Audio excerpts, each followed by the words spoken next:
7 দিনের মাথায় যদি কেউ কোনো কারণবশত আকিকা দিতে পারে নাই, তাহলে যে কোনো সময়ও আকিকা দেওয়া যায়। ছেলে হলে 2টা ছাগল, এক ছেলের নামে আকিকা, 2টা ছাগল, 2টা ছাগল না পারলে কমপক্ষে 1টা ছাগল।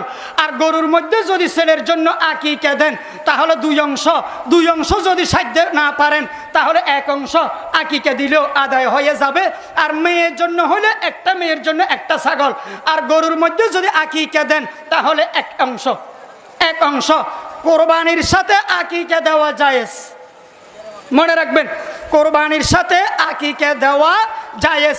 একই গরুতে, একই পশুতে কিছু অংশ কোরবানি, কিছু অংশ আকিকা মিশ্রিত আছে, কোরবানি আর আকিকা, এটাও জায়েজ। অথবা একই গরুর মধ্যে সব আকিকা, 7 নাম পর্যন্ত আকিকা, এটাও জায়েজ।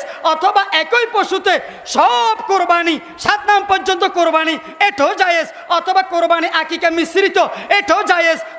তবে 7 নামের বেশি যাইতে পারবে না। কোরবানি হোক আকিকা হোক, কয় নামে পর্যন্ত? আলটিমেটাম 7 নাম পর্যন্ত, 7 নামের বেশি যাইতে পারবে না, এটা জায়েজ নাই। আকিকার গোস্ত কোরবানির গোস্তর মতোই মাসআলা। আকিকার গোস্ত 3 ভাগ করতে পারা, এটা মুস্তাহাব। আমাদের দেশে একটা কুসংস্কার আছে, এটা বলে মুরব্বীদের হাদিস, রসুলের হাদিস না, বুড়া বুড়িদের হাদিস। তারা বলে আকিকার গোস্ত নাকি আকিকা দাতা খেতে পারবে না। এটা বুয়া কথা, মিথ্যা কথা। আকিকার যার নামে দিচ্ছে সেও খেতে পারবে, মাতা পিতা সবাই খেতে পারবে। সময় শেষ। এখানে 2টা মাসআলা আসছিল। আকিকার গোস্ত তার মা বাবা খেতে পারবে কিনা, এটা তো বলছি সবাই খেতে পারবে।